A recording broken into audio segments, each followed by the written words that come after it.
తెలంగాణ రాష్ట్రంలో రాగల 2 రోజుల్లో వర్షాలు కురిసే అవకాశం ఉందని వాతావరణ శాఖ హెచ్చరించింది. ఉపరితల ద్రోణి ప్రభావం కారణంగా రాష్ట్రంలో పలు జిల్లాల్లో ఈరోజు, రేపు ఓ మోస్తరు వర్షాలు పడే అవకాశాలున్నాయని పేర్కొంది.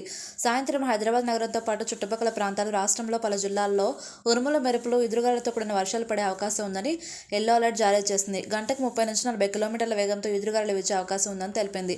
వాతావరణ శాఖ తెలిపిన వివరాల ప్రకారం జయశంకర్, భూపాలపల్లి, ములుగు, భద్రాద్రి కొత్తగూడెం జిల్లాల్లో పలు ప్రాంతాల్లో వర్షాలు కురిసే అవకాశం ఉంది.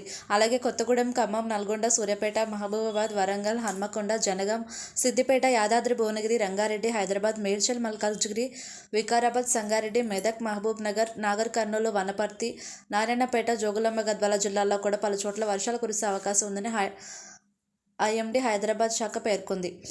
ఇక రేపు కూడా తెలంగాణలో వర్షాలు కురిసే అవకాశం ఉందని ఐఎండీ ప్రకటించింది. ఉరుములు, మెరుపులు, బలమైన ఈదురుగాలులతో భారీ వర్షాలు పడే అవకాశం ఉందని హెచ్చరించింది. ముఖ్యంగా నల్గొండ, సూర్యాపేట, మహబూబాబాద్, వరంగల్ జిల్లాల్లో కొన్ని ప్రాంతాల్లో గంటకు 30 నుంచి 40 కిలోమీటర్ల వేగంతో ఈదురుగాలులతో పాటు పిడుగులు పడే అవకాశం ఉందని వాతావరణ శాఖ ప్రజలను అప్రమత్తం చేసింది. ఈ నేపథ్యంలో ప్రజలు అప్రమత్తంగా ఉండాలని, వర్షాల సమయంలో తగిన జాగ్రత్తలు తీసుకోవాలని అధికారులు సూచిస్తున్నారు. ముఖ్యంగా బలమైన ఈదురుగాలులు, పిడుగులు పడే సమయంలో సురక్షితమైన ప్రాంతాల్లో ఉండాలని విజ్ఞప్తి చేస్తున్నారు.